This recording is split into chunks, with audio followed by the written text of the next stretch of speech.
Izin Pak Ustadz, kalau kita lagi puasa terus mandi, terus airnya keminum satu bak, kira-kira batal nggak puasanya? Kadang iman tuh naik, kadang turun, itu hal yang normal. Tapi yang paling penting seminimal-minimal levelnya jangan pernah meninggalkan sholat 5 waktu. Info lagi aja tuh. Ustadz, aku udah jomblo dari lahir. Apa doa khusus nggak? Ada doa khusus nggak biar ketemu jodohnya? Assalamualaikum warahmatullahi wabarakatuh. Saya Jojo Ali Yusuf. Mari kita menjawab curhatan-curhatan dari para besti-besti ini. Yang pertama, di dalam Al-Quran dijelaskan bahwa manusia diciptakan berpasang-pasangan. Tapi kalau belum ada pasangan sampai sekarang gimana, Ustaz? Tolong dong kasih sarannya. Kan ada namanya media namanya doa. Karena doa itu bisa merubah takdir. Jadi kalau misalkan pasangan kita mungkin takdir kita 10 tahun lagi, minta dicepetin sama Allah, boleh kok begitu. Makanya gunakan media yang namanya doa.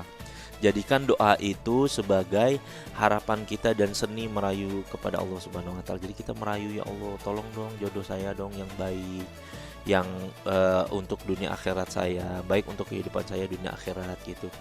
Nah, nanti kadang-kadang ujiannya tuh datang tiba-tiba deketin kita, calon pasangannya tuh yang nggak kriteria kita deh.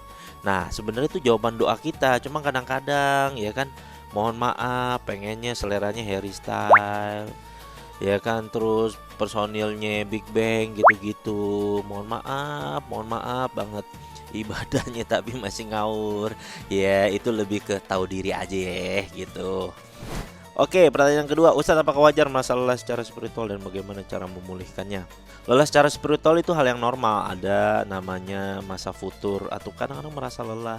Al imanu yazid wal yanqus, kata Nabi SAW. Kadang iman tuh naik, kadang turun, itu hal yang normal. Tapi yang paling penting seminimal-minimal levelnya jangan pernah meninggalkan sholat 5 waktu. Karena itu kewajiban yang nggak bisa ditawar lagi. Jadi jaga sholat 5 waktu kita apapun keadaannya, pasti nanti ibadah-ibadah yang lainnya pasti jauh lebih baik, insya Allah. Ustadz, aku udah jomblo dari lahir. Apa doa khusus nggak? Ada doa khusus nggak biar ketemu jodohnya? Masa jomblo dari lahir? Ada doa khusus nggak biar ketemu jodohnya? Ada dong. Doanya Robbana hablana min azwajina wa dzurriyyatina qurrata a'yun waj'alna lil muttaqina imama. Itu baca 3 kali setiap habis sholat. Itu doa. Jadi kalau Nabi SAW punya keinginan doa yang khusus, beliau selalu mengulangnya sampai 3 kali. Jadi artinya bahwa itu adalah hal yang sangat saya butuhkan gitu. Jadi ya berdoalah. Ada di surat Al-Furqan, cari itu. Ustadz, kalau niatnya mau rajin ibadah tapi tiap malam kalah sama kasur, itu godaan atau kasur? Itu godaan atau kasurnya emang terlalu nyaman? Kalau ibadah sunnah, misalkan kita nih tidur jam 10 malam, niat bangun tahajud jam 3, tiba-tiba kebangun azan subuh, itu di sisi Allah kita tetap dicatat orang yang mendapatkan pahala sholat tahajud. Info lagi aja tuh. Nah, tapi kalau misalkan jangan sampai ninggalin sholat subuhnya juga gitu. Tapi kalau misalkan orang udah niat bener-bener dan dia berdoa, kan juga udah ada teknologi namanya alarm. Di tiap HP pasti ada namanya alarm. Coba ikhtiar pakai itu juga. Oke, Besti.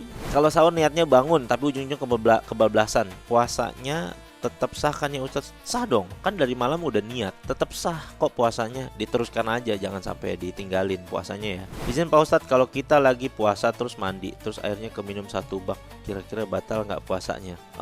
Anda nggak wajib puasa nih, karena salah satu yang nggak wajib puasa adalah orang gila. Nah, ini nih, Anda masuk kriteria ini. Anda jadi tidak wajib puasa karena Anda orang gila. Masa minum satu bak? Ustadz, kalau amal kita kurang, bolehkah kita ambil kotak amal di masjid? Nah, nggak boleh dong, itu kita bisa mengambil hak orang lain. Itu kalau kita satu orang aja yang kita ambil uangnya aja, itu bisa sidangnya di akhirat, apalagi masjid urusannya sama orang banyak. Ya Allah, nauzubillah, jangan sampai. Ustadz, jika masih sering merasa berat menjalankan puasa, apakah itu tanda imannya lemah atau bagian dari proses? Kalau masih sering merasa berat menjalankan puasa itu lebih ke tanya, kadang-kadang mohon maaf, itu disebabkan kita udah terbiasa bikin dosa. Makanya dosanya caranya dikurangi, jangan terlalu banyak bikin dosa, karena dosa itu bisa menghalangi kita untuk mudah beribadah. Makanya kita banyak istighfar, minta ampun sama Allah Subhanahu wa taala. Apa hukumnya selingkuh di kantor, Pak Ustadz? Jangankan selingkuh di kantor, selingkuh di gunung aja haram tetap. Nggak boleh dong. jangan selingkuh. Apalagi kalau udah jadi suami istri selingkuh, ya kan? Kalau misalkan istri kita deh gitu, misalkan kita laki-laki, istri kita diselingkuhin di kantornya, mau nggak? Atau seorang wanita, seorang istri diselingkuh dengan laki-laki lain, suaminya mau nggak punya suami tapi suaminya diselingkuhin sama polwan gitu misalkan? Nggak mau kan pasti kan? Ya jangan, pokoknya jangan selingkuh, jangan berbuat sesuatu yang kita tidak mau begitu. Kecuali kalau kita nggak apa-apa suami saya selingkuhin aja, saya mau selingkuh nggak apa-apa suami saya, ya gitu. Harus siap. Kalau misal kita selingkuh harus siap, berarti suami kita juga diselingkuhi. Nauzubillahiminzalik. Semoga Allah Subhanahu wa taala jaga kita dari perkara tersebut. Oke, udah semuanya. Terima kasih. Semoga menjadi pencerah buat teman-teman sekalian. Sampai ketemu lagi di curhatan besti yang lainnya. Wassalamualaikum warahmatullahi wabarakatuh.